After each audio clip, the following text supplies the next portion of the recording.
Hi, it's Dale from Elephant Memories by Joby Mac Studios to share some simple resin hacks and tips with you. Today, I'm going to show you how to clean your silicone tools so you can get the most use out of them. So let's get started, shall we? Silicone rubber is very stable and is resilient to both excessive heat and cold. One of the properties that makes this material great is that resin doesn't stick to it. Silicone is often used to make molds for pouring resin into. I use silicone tools for mixing and pouring all of my resin projects.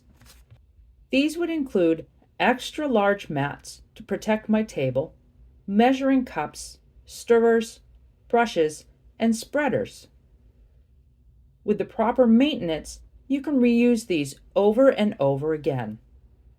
For my smaller flat tools, like the mixing sticks and brushes, I just wipe them down as soon as I'm done with my project using a rag and some denatured alcohol. Be sure to store clean cups upside down to keep dust from collecting. Or place all your tools in a container until you're ready to use them again. I absolutely love my silicone mats. After your project has dried for at least 24 hours, you can easily peel the runoff and drips. You will notice that the resin is dry, but still malleable for at least 48 hours. Resin can take a full 7 days to cure. Don't throw the waste away. These can be stored and used for all kinds of crafts projects later.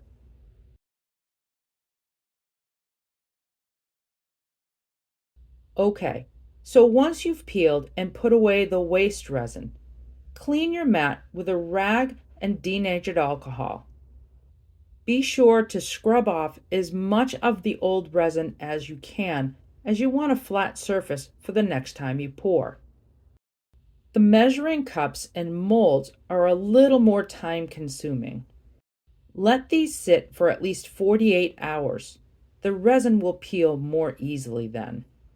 First, peel away the resin that might have dripped on the outside of the cups. Then, turn them inside out and peel the rest off.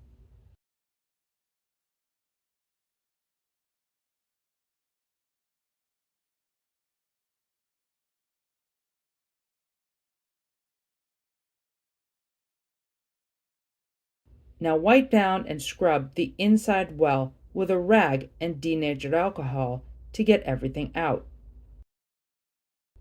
Next, rinse really well with hot running water. Flip them back and let air dry upside down on a piece of paper towel or cloth. And that's it. Make sure you save that runoff, waste pieces from the cups, and even the drips.